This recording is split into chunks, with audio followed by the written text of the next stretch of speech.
बिस्मिल्लाहिर्रहमानिर्रहीम। अस्सलाम वालेकुम। हमारे चैनल में खुश आमदीद। मेरे वालिद की वफ़ात के बाद में मेरी वालदा के लिए बहुत अच्छे रिश्ते आए थे, लेकिन उन्होंने कहा मेरी बच्ची अपने बाप की शफ़क़त से महरूम रहेगी। मैं इसे माँ की आगोश से कभी जुदा नहीं कर सकती, और ऐसा ही तो हुआ था। मेरी माँ ने अपनी जवानी भाई भाभी की कड़वी कसली सुनकर ही गुजारी थी, लेकिन मुझे दूसरों के रहमो करम पर छोड़कर अपना घर नहीं बसाया था। ऐसी औरतों पर मैं दिल से जान से निछावर ना होती तो और क्या करती। लेकिन सामने गाड़ी में बैठी जिस औरत को मैं इस वक्त देख रही थी, इसे देखकर शर्म से नज़रें झुक गई थी। मेरी शादी को अभी 6 माह ही गुजरे थे कि अम्मी की तबीयत कुछ ख़राब सी होने लगी थी। इन्हें बदहज़मी सी हो गई थी, जो खाती उल्टी हो जाती। जब मुझे ये मालूम हुआ तो मैं अपने शौहर ज़ैद से इस बात का जिक्र कर दिया। मुझसे ज़्यादा ज़ैद परेशान और फ़िक्रमंद तो अम्मी के लिए ज़ैद हो गए थे। अम्मी के लाख मना करने पर भी मैं और ज़ैद इन्हें हॉस्पिटल ले गए, टेस्ट करवाए, मेडिसिन लेकर दी, और आज अम्मी की रिपोर्ट्स लेने आए थे ताकि कल डॉक्टर को दिखा सकें। रिपोर्ट्स लेने में हॉस्पिटल के अंदर गई थी, लेकिन जो ख़बर मैं वहाँ से सुनकर आ रही थी, मुझे लगा कि मैं ज़मीन में गिर गई हूँ। मुझे लगा कोई आसमान है जो मुझ पर गिरा हुआ है। मेरी माँ हामिला थी। मैं बुझल कदमों से बाहर आई। अम्मी ज़ैद के साथ फ्रंट सीट पर बैठी हंस हंस कर बातें कर रही थी।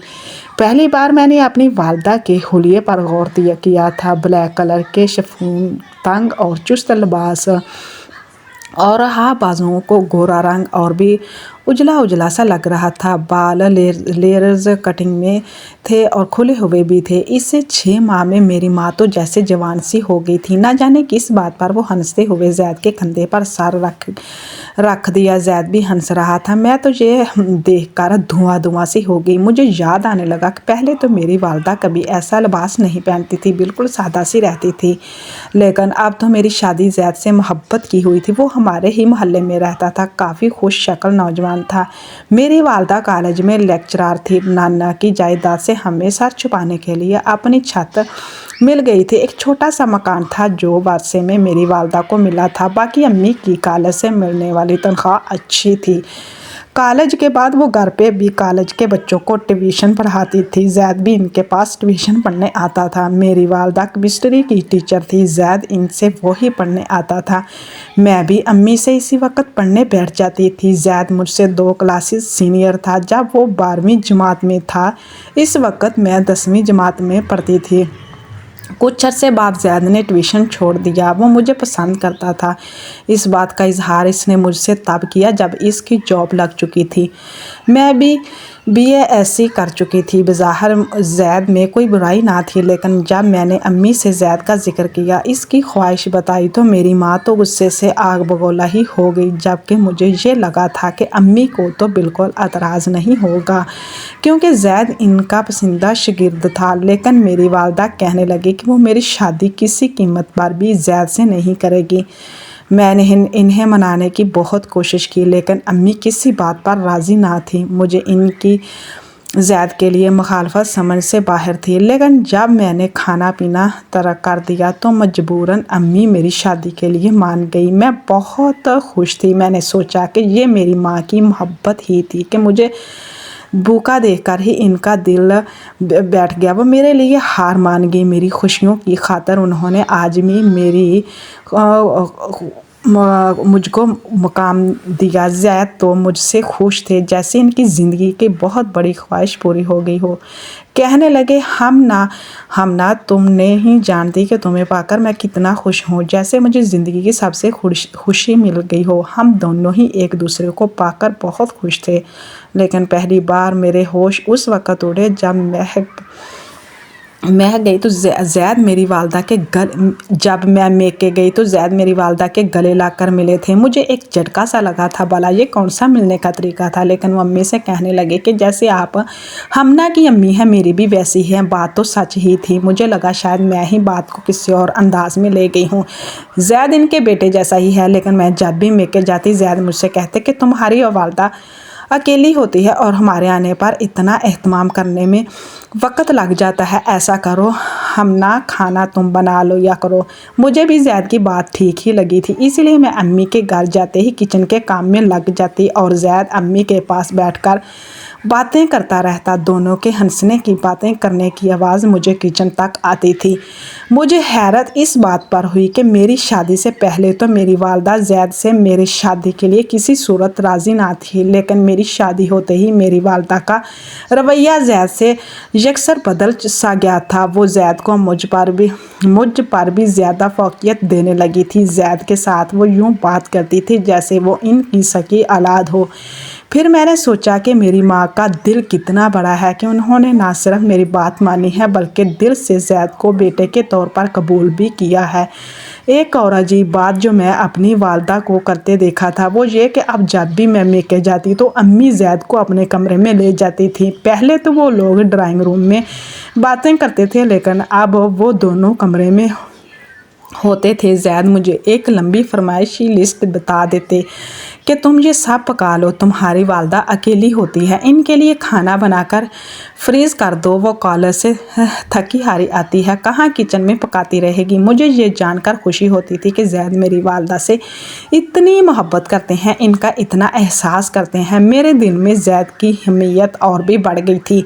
मेरी वालदा देखने में अब भी जवान लगती थी। खूबसूरत तो पहले से ही बहुत थी, बल्कि देखने वाले इन्हें मेरी बड़ी बहन ही समझते थे। ज़ैद गाड़ी में हमेशा मेरी वालदा को फ्रंट सीट पर बैठाता था। वो मेरी वालदा की बहुत इज़्ज़त करता था। शायद यही वजह थी कि अम्मा भी इससे अच्छी तरह से मिलने लगी थी। लेकिन ये सवाल आज मेरे जहन में उबलता हुआ, आखिरकार ज़ैद के लिए अम्मी के इनकार की वजह क्या थी, और फिर मेरी शादी के बाद इनका यकसर बदला हुआ अंदाज, जैसे वो ज़ैद पर बहुत फ़िदा हो। तो मुझे तो अब तक इन बातों का ना ही जवाब मिला था। अब ये रिपोर्ट्स मेरी वालदा की जब मुझ पर नज़र पड़ी तो वो संभल कर बैठ गई थी। ज़ैद भी मुझे देख कर ठटक गया। बैठकर मैं चुपचाप गाड़ी में आकर बैठ गई।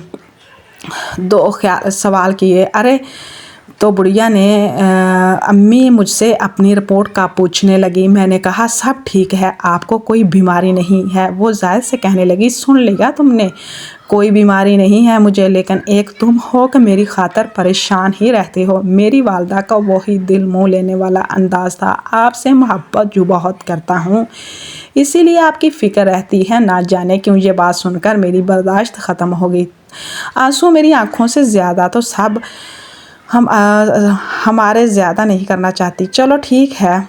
ये बात जहन में पहली दफ़ा नहीं आई थी। वो अक्सर कह देता था और मैं खुश हो जाती कि मेरा शौहर मेरी माँ को माँ समझता है, लेकिन आज समझ आ रही थी कि वजह तो कुछ और ही थी। अम्मी के घर पहुंचकर जब मैंने ज़ैद से अपने घर वापस जाने का कहा तो वो कहने लगी कि तुम्हारी अम्मी की तबीयत ठीक नहीं है, इन्हें हमारी ज़रूरत है, आज रात हम यहीं रुक जाते हैं। मेरे लाख बहाने करने पर भी ज़ैद ने मेरी एक ना सुनी। रात को मुझे नींद नहीं आ रही थी। मैं अजीब सी कश्मकश का शिकार हो गई थी।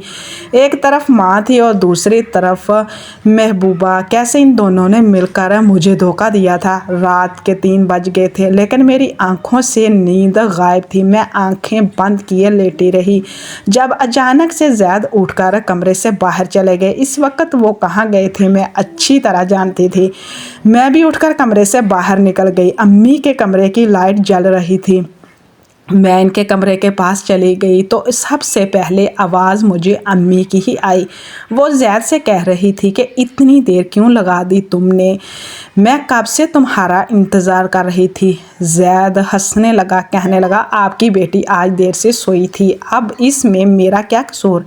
मेरी वालदा कहने लगी, मुझे डर लगता है कि मगर हम ना को सच पता चल गया तो क्या होगा। इसके बाद जो ज़ैद ने इनसे कहा वो सुनकर तो मेरे पैरों तले से ज़मीन ही निकल गई थी, क्योंकि वो दोनों तो मैं हॉस्पिटल में थी। मेरे दोनों हाथों पे ड्रिप्स लगी हुई थी। मैंने बामुश्किल आंखें खोली तो वो दो ही नफूस मेरे सामने खड़े थे, एक मेरा शौहर, दूसरी मेरी माँ। मैंने अपनी नस काट ली थी क्योंकि मैं मर जाना चाहती थी। मुझे मेरी माँ ने कहीं का नहीं छोड़ा था।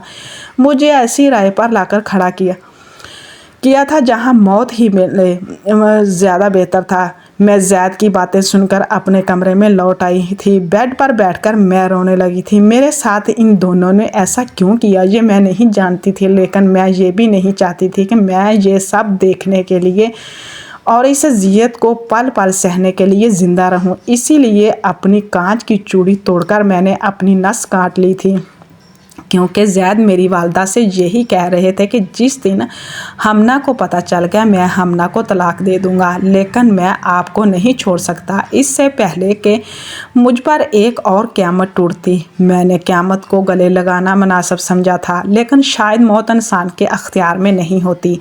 میری والدہ میرے پاس آ کر بیٹھ گئی، مجھ سے پوچھنے لگی کہ میں نے یہ سب کیوں کیا۔ میں نے کہا آپ کی وجہ سے۔ اگر آپ نے اور زید ایک دوسرے کو چاہتے تھے، شادی نہیں کی۔ اس بات کا وہ دونوں میرے سامنے نظریں چرا کر میرے والدہ کہنے لگی کہ زید انہیں تب سے پسند کرتا تھا جب سے وہ ان کے پاس ٹیوشن پڑھنے آتا تھا۔ اسی وقت اس نے میری والدہ سے اظہار محبت بھی کیا تھا، لیکن میری والدہ نے ان کے منہ پر تھپڑ مار دیا اور کہا کہ وہ ان سے بہت چھوٹا ہے اور میری والدہ کبھی بھی اس سے شادی نہیں کرے گی، کیونکہ لوگ انہیں برا بھلا سمجھیں گے کہ ان کی بیٹی جوان ہے اور انہوں نے کم عمر لڑکے سے شادی کر لی۔ لیکن زید اس بات کو سمجھنے کو تیار نہ تھا۔ وہ بار بار میری والدہ سے